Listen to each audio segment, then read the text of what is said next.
Hello everyone and welcome back to the channel. आ चुके हैं एक और नई वीडियो के साथ। एडवांस कॉस्ट अकाउंटिंग में हम लोग प्रोसेस कोस्टिंग स्टार्ट किए थे उसको और सिंपल बनाने के लिए।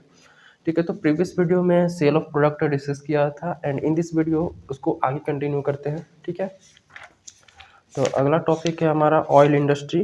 ठीक है, तो ऑयल इंडस्ट्री में किस प्रकार से चीज़ें होती हैं उसको हम लोग देखने वाले हैं। ठीक है, ये क्वेश्चन नंबर 19 जो है ऑयल इंडस्ट्री का है, तो 19 के साथ शुरू करेंगे। ठीक है, तो क्वेश्चन नंबर 19 को देखते हैं कि the following details extracted from a costing records of oil mill for the year ended 31 मार्च 2021। ठीक है, 2021 का हमें जानकारी देख के रखा है ऑयल मिल का। ठीक है, ऑयल मिल में जो है वो परचेस हुआ है 5400 टन, 5400 टन ऑफ कोकोनट। ठीक है, फॉर 2,20,000। मतलब वहाँ पर एक कोकोनट ऑयल मिल है। ठीक है, जहाँ पे कोकोनट ऑयल जो है वो बनाया जाता है कोकोनट से, जिसमें तीन प्रोसेस होती है। पहला होता है क्रशिंग, ठीक है, दूसरा रिफाइनिंग और तीसरा finishing. Okay, then cost of labour जो है वो हर एक में देख के रखा है। क्रशिंग, रिफाइनिंग और फिनिशिंग तीनों प्रोसेस में कॉस्ट ऑफ लेबर लगता है, इलेक्ट्रिक पावर लगते हैं, सन्ड्री मटेरियल लगता है, रिपेयर्स टू मशीनरी, मशीनरी का रिपेयर होता है, नेक्स्ट स्टीम लगते हैं एंड फैक्ट्री एक्सपेंसेस जो है 1452 और 726 और 242। ठीक है, एंड 3200 टन यानी कि 3200 ton of crude oil were produced. Crude oil का मतलब क्रशिंग इंडस्ट्री से जो आउटपुट निकला है उसको क्रूड ऑयल बोलते हैं। ठीक है, क्रूड ऑयल पहला जो प्रोसेस है क्रशिंग, इस प्रोसेस से जो आउटपुट निकला है क्रूड ऑयल बन के निकला है, वो 3200 टन निकला है। ठीक है, एंड 2600 टन जो है वो oil produced by the refining process, second process से 2600 टन, एंड 2550 टन जो है वो निकला है रिफाइंड ऑयल। ठीक है, फिनिशिंग प्रोसेस से रिफाइंड ऑयल एंड देन उसको फिर फिनिश फॉर डिलीवरी, वो डिलीवरी के लिए रेडी है। कोकोनट सैक्स सोल्ड जो है 440।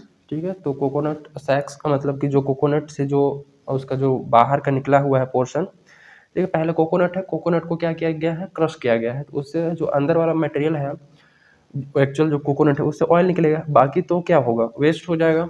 ठीक है, तो उसको हमें सेल करना पड़ता है, मतलब कि सेल किया गया है 440 रुपये में। ठीक है, आगे इसमें देख के रखा है कि 1925 ton of coconut residue were sold. ठीक है, क्रशिंग से ही 1925 टन जो है कोकोनट का रेसिड्यू जो है वो 12,100 में बेचा गया है। Loss in weight in crushing 275 ton. Crushing industry मतलब क्रशिंग प्रोसेस में ही वेट की लॉस हुई, नॉर्मल वेस्टेज हुआ है 275 ton. 500 ton by product obtained from refining process, refining process से 500 टन जो है बाई प्रोडक्ट है जिसको सेल किया गया है 7,425 रुपये में। ठीक है, आगे जो है हमें बनाना है, क्या क्या बनाना है, कोकोनट क्रशिंग बनाना है, रिफाइनिंग प्रोसेस और फिनिशिंग प्रोसेस इंक्लूडिंग कास्किंग। जो कास्किंग हुआ है, ये यहाँ पे जो कास्किंग लिखा है या देखो कॉस्ट ऑफ कास्क, ये कास्क लिखा है, कॉस्ट ऑफ कास्क जो है 8,250, इसको हमें और लास्ट फिनिशिंग में ही ऐड करना है क्योंकि यहाँ फिनिशिंग प्रोसेस में कास्टिंग ऐड करने के लिए बोला है। ठीक है, तो कैसे बनाते हैं उसको हम लोग देखते हैं। सबसे पहले हम लोग अकाउंट बना लेंगे कोकोनट क्रशिंग अकाउंट। ठीक है, जिसमें पर्टिकुलर यूनिट अमाउंट। ठीक है, देन लिखेंगे टू मटेरियल, मटेरियल 5,400 या टन में है ना, 5,400 टन 2,20,000 का खरीदे थे। लेबर लगा है 2,750 का, electric power 660, sundry material 110, repair जो है वो लगा हुआ है 308 का, स्टीम 660 और फैक्ट्री एक्सपेंस 1452। ये जानकारी क्वेश्चन में दी हुई थी। ठीक है, यहाँ तक बना लिया। नॉर्मल लॉस 275 टन जो देख के रखा है क्रशिंग में, उसको लिख लेंगे बाय नॉर्मल लॉस। यहाँ पे देख के रखा है बाय नॉर्मल लॉस, लॉस हो गया है वेट क्रशिंग इंडस्ट्री में 275 टन।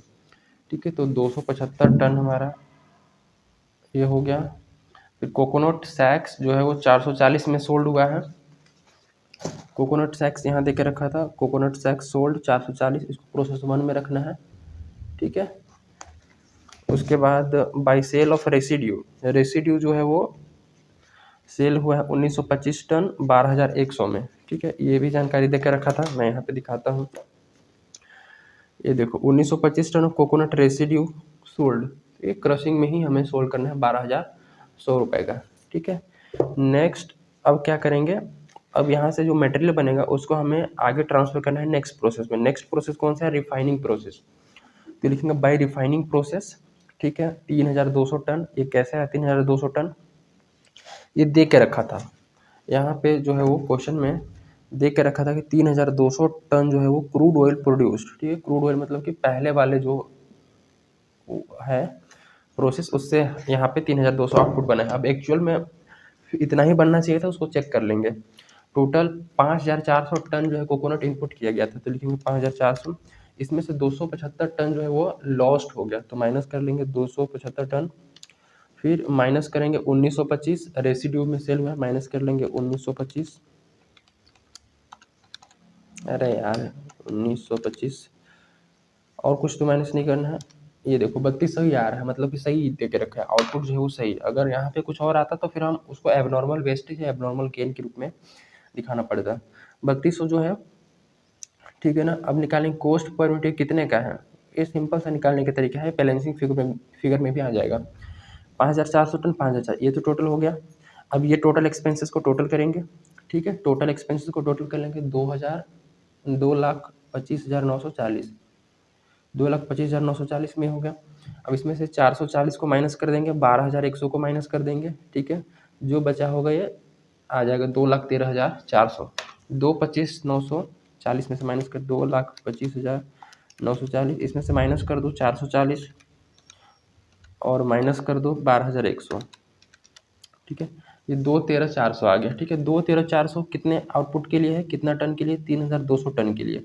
ठीक है, तो इसको हमें जो 2,13,400 एक कॉस्ट आया है, इसको मैं 3,200 टन से अगर डिवाइड कर देता हूँ, ठीक है, तो ये 66.68 आ जाता है। ठीक है, तो यहाँ पे लिख लेंगे 66.6875, पूरा ही लिख दिया मैंने। ठीक है, कॉस्ट पर टन निकाल, वही निकाल के यहाँ पर दिखाया गया है। टोटल एक्सपेंस में से 440 और ये इसको माइनस कर लेंगे, जो बचा हुआ ये आ जाएगा, और इसमें से जो है वो माइनस कर लेंगे इनपुट में से, टोटल इनपुट में से जो जो वेस्ट हो गया है उसको।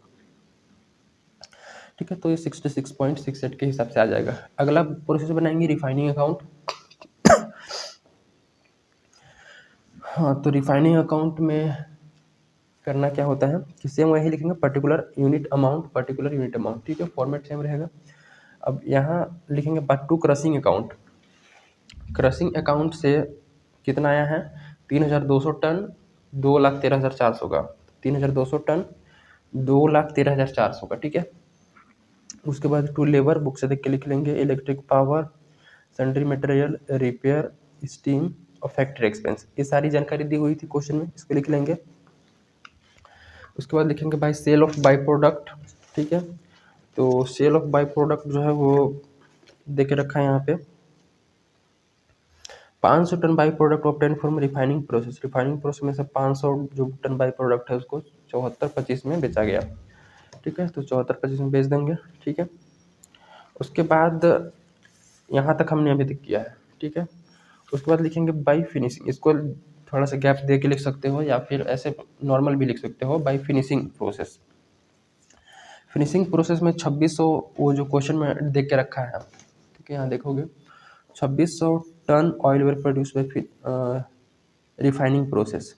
ठीक है, रिफाइनिंग प्रोसेस ही बना रहे हैं, रिफाइनिंग प्रोसेस में कितना टन बना है, 2600 टन। ठीक है, तो 2600 टन बना है वो। अब देखेंगे उतना ही बनना चाहिए था क्या।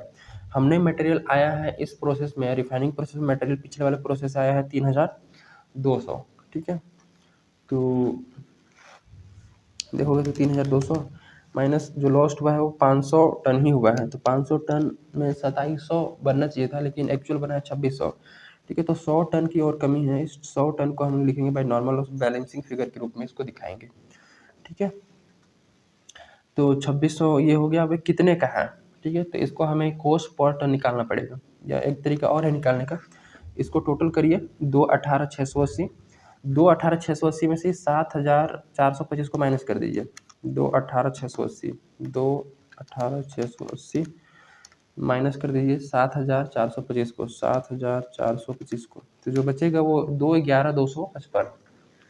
ठीक है, तो इसको लिखेंगे 2,11,255 का ये है। ठीक है, 2,11,255 का है। और कॉस्ट पर टन निकालने के लिए ये टन से डिवाइड कर देंगे। ये टोटल 2600 टन के लिए इतना कॉस्ट आया है ना, इसको मैं 2600 से डिवाइड कर देता हूँ, डिवाइडेड बाय, ये हो गया 81.25। ठीक है, 81.25 पर टन आ गया। ठीक है, वही नीचे सेम टू सेम निकाल गया है और कुछ नहीं है। अगला जो फिनिशिंग प्रोसेस है उसको देख लो। फिनिशिंग प्रोसेस सेम वैसे बनाएंगे, particular unit amount, particular unit amount. ठीक है, अब रिफाइनिंग प्रोसेस से 2600 टन आया था 2,11,255 का। उसके बाद बुक से देख के लिख लेंगे लेबर का, पावर का, repair, steam, factory expense, cost of, अब हाँ इसमें कॉस्ट ऑफ वर्क जो है वो डालना है, कर कार कास्ट, कॉस्ट ऑफ कास्क। ठीक है, 8,250 रुपये दिया हुआ था। तो अब इसमें आउटपुट दे के रखा है 2,550 का, 2600 हमने इनपुट किया है, आउटपुट बना है 2,550।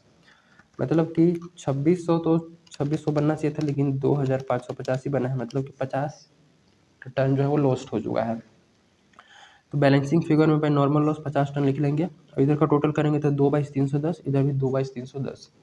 ठीक है, तो ये 2/310 है, 2/310 का खर्चा आया है 2,550 टन बनाने के लिए। तो कॉस्ट पर टन निकालने के लिए मैं डिवाइड कर देता हूँ 2,550 टन से।